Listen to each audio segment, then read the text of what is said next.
leadership is all about connecting with people. If you cannot connect with people, you cannot lead. People want to be led by those they have a connection with, by those that they have something in common with, by those people that they genuinely like as a person. Something you mentioned during my time in your class, Dr. Odom, was that leaders create culture change by changing themselves. What's going on there? Can you tell us a bit about that? Yeah. Yeah, when I first heard this and learned this, I had probably the reaction that you had that day. It's like, what? What does that even mean? Many times you hear people saying that, oh, we need culture change. Our culture needs to change. Right, or, right. the culture's not the same around here, or it's different. Yeah.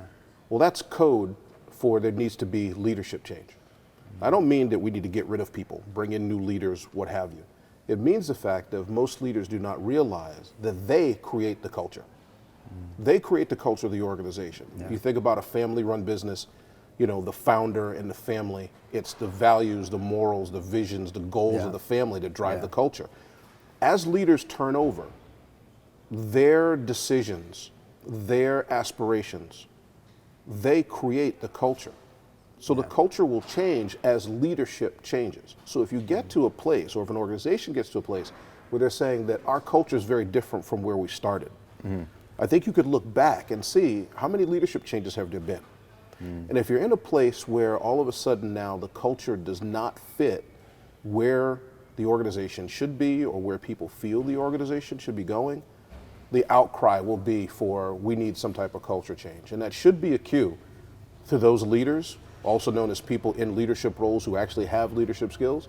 It should be a clue to them that the employees are saying that the organization doesn't feel the same to them. Or maybe what we're doing is not clear to the people in the organization. And for me, in my book, that's the perfect place to stop and take a look at, okay, where are we going? And is how we're trying to get there really aligned with what the employees want, what they expect, and how does it connect to the culture of the organization that they've always known? Great. Yeah, that makes a lot of sense. Thanks. Cool, my pleasure.